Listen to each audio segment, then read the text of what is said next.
So the Bearded Monkey here from the Razor's Edge, and I am here at Bloodstock with the Crawling. Welcome, guys. Welcome. Thank you. Long time coming. And sort of, obviously, you guys did Melt of the Masses and played here several years ago, and obviously you've come back.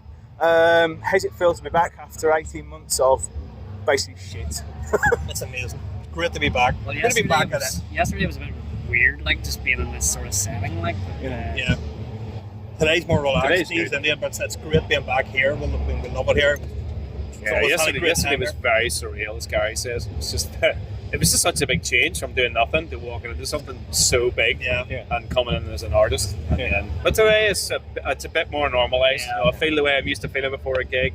You're talking to people, you're doing interviews, it all seems strangely familiar all of a sudden. So I think we're slipping back into it now.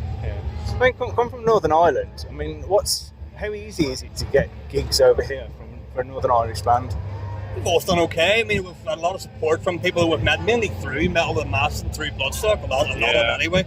I think if you look at it sort of statistically, the bands in Belfast, how many play England, it would suggest it's not that easy. Yeah. It's not as easy as you hope.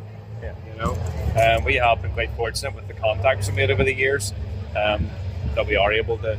We do a lot of good friends and they've been very supportive of us in the scene. So I think that bit of water, it's £500 to get over, and then it's hard to get to meet those people and then keep that relationship because it is £500. Yeah.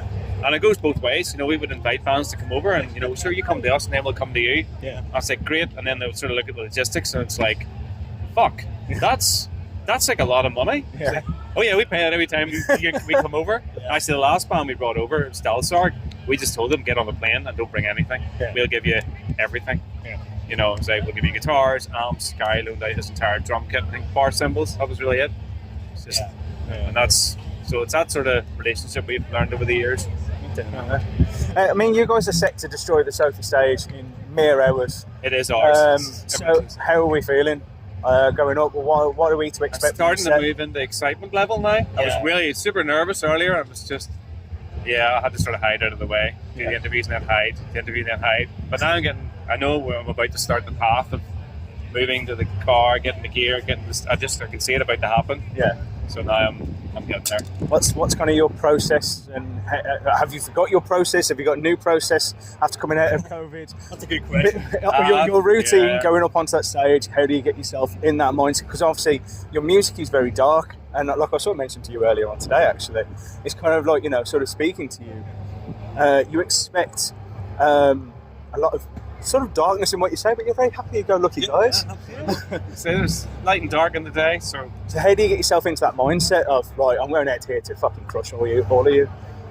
And for me, it happens almost immediately because the crawling is a very specific task in my head. It's just like it's designed to present that sort of certain emotions and certain atmospheres. Yeah. And once we start, it's just like a switch, and my head goes back to where it was when I wrote the lyrics or when I had the sort of song ideas in my head. Yeah. And none of them are particularly great to think about, to be honest, but it all lends itself to the music, and that just puts me where I need to be to do it. But I can't live my life like that, or I would be very, very miserable. I don't know what else the guys do for getting into it, but same similar things. If we just take a bit of time, sort of before we'll have a bit of quiet time before we're going. As soon as the intro starts, I kind of again switch into a sort of a stage or a playing mode as opposed to getting ready for it.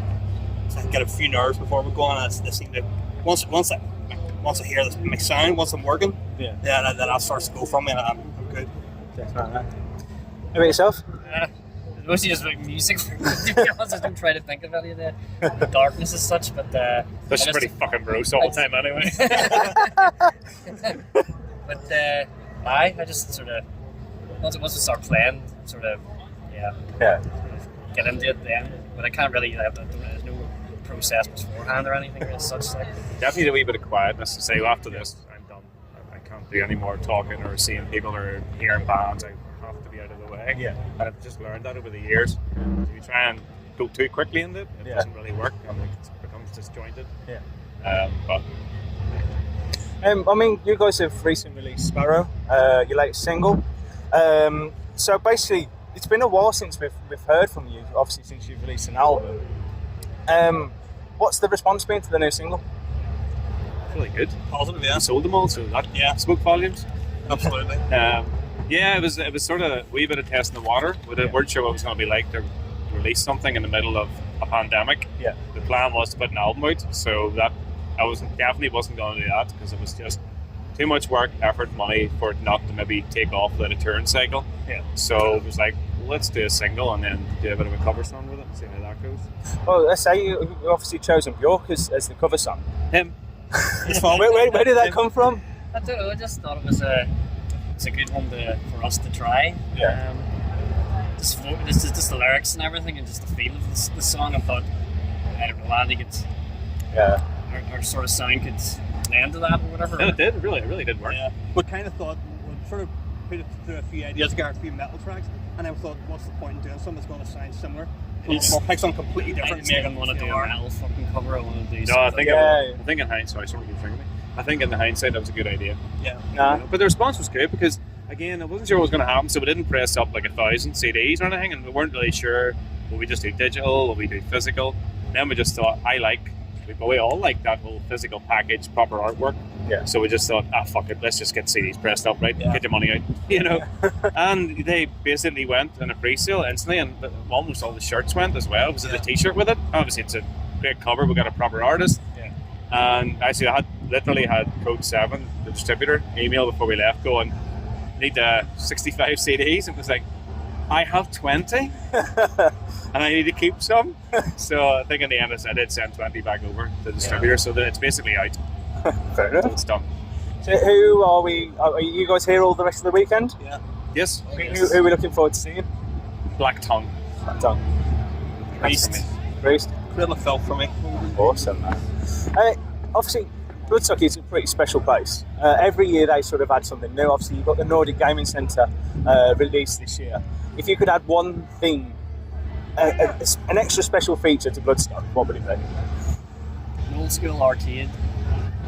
Nice. Like all proper machines. Yeah, proper stand-up standees. Like. Do you know what we get? Arm wrestling, like over the top. So it's just alone shit. Broken wrist. Arm wrestling competition. You would get all the fucking deathcore guys that work out and look after themselves. That's a really good idea. Versus us, mostly drink beer and eat chips. That's a really good idea. What would you add? To be honest with you, there's everything that I want from festivals here. Yeah. I can't, off the top of my head, I can't think of anything that I would add to it. It's got everything. It's diversity in music, and it's got diversity in stalls and food and beer and everything. It's a complete package for me. Yeah. It's also a fine line, that stuff. Yeah. You put too much in, it no longer becomes about the music, and it gets a wee bit confusing for people. Yeah, it's very metal. But because Hellfest, you ever been to Hellfest? No. It's like typical French. It's like the presentation is just outrageous. And they had a skate ramp, I think, one year. Yeah. But it was all very, what is going on? Is that got to do with It was something, I can't remember, it was something like that, but they have a lot of aesthetic stuff. Yeah. But it is all like metal related, so it does work well. As you see, sometimes you see gigs running things and you're like going, what the fuck is that doing in the middle of the metal show? But I think over the top arm wrestling, that's good. He took me there. Well, guys, I wish you all the best with your show. Thank you very much. Thanks for chatting with us. Go and have some quiet time, get yourselves in the mindset. Yes, we're literally going to go now and get the gear and make our way to the Sophie stage to rock and roll. Brilliant. Thank you very much. Thank you, mate. Take care.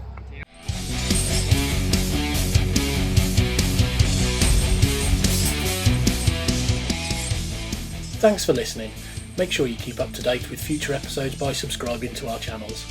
For more information on this podcast, or for all the latest music news, reviews, interviews and more, head over to our website www.therazorsedge.rocks.